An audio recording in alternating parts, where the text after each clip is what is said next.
Hi everybody, it's Honest John. This year, nobody's going to be inducted into the Baseball Hall of Fame. Not one eligible player got enough votes.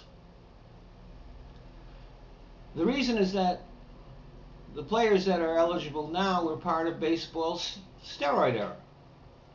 Now, many of them, like Barry Bonds, Roger Clemens, would have been first ballot Hall of Famers, except that their reputations have been permanently tainted by the knowledge that they use steroids. Others, like Jeff Bagwell or Curt Schilling, were never caught or accused of steroid use, but it appears that the writers are assuming that they were all users.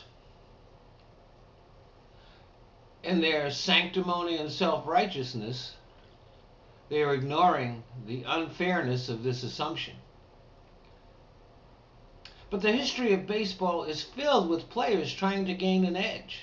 Ty Cobb used to sit on the top step of the dugout, sharpening his spikes in order to intimidate the other team, who knew he would be trying to take a chunk out of them when he slid into a base. Long after the spitball was banned, it was still widely used, and there are a lot of pitchers in the Hall of Fame who are known spitballers.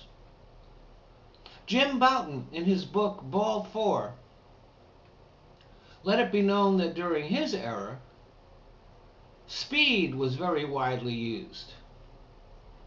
No doubt there are Hall of Famers from that era who popped a few greenies, as those pills were called. So do we kick all the spitball pitchers out? All the players from the 50s and 60s who might have used speed? Do we kick out Ty Cobb? Or what about Mickey Mantle, who was drunk sometimes when he played? And how many players were under the influence of marijuana during the 70s, 80s, 90s, even today? I mean, when you think about it, baseball is the perfect game for a pothead. Now, one thing you have to remember is that in the late 70s and early 80s, baseball was at its lowest ebb in popularity. It ran a poor third to football and basketball. A lot of teams were losing money. And then came the sudden upsurge in home runs. McGwire, Canseco, Barry Bonds, even wiry little second basemen began swinging for the fences. And as the balls flew out of the park, the fans rushed in.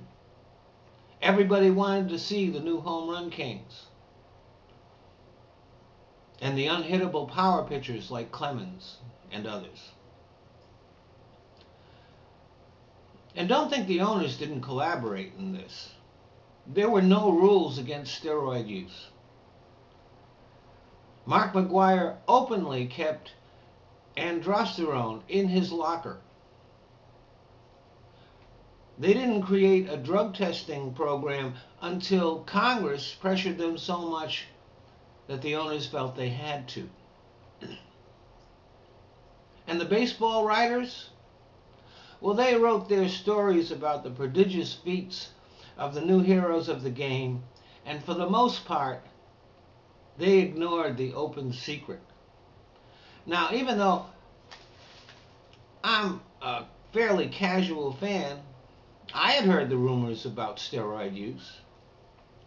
You know, that those writers who were around the players every day had to have been hearing those rumors long before they started writing about it. But now these scribes have gotten religion. They are filled with sanctimony, self-righteousness, and indignation, ignoring the fact that they too were collaborators. So here's my message to them all. Stop the bullshit. Stop pretending you didn't know. The steroid era is not much different from any other era. Leo DeRocher once said, if you ain't cheating, you ain't trying. So knock off the bullshit. Pick the best players from that era and vote them into the Hall. The Hall of Fame is a museum, not a fucking church. Thanks for listening.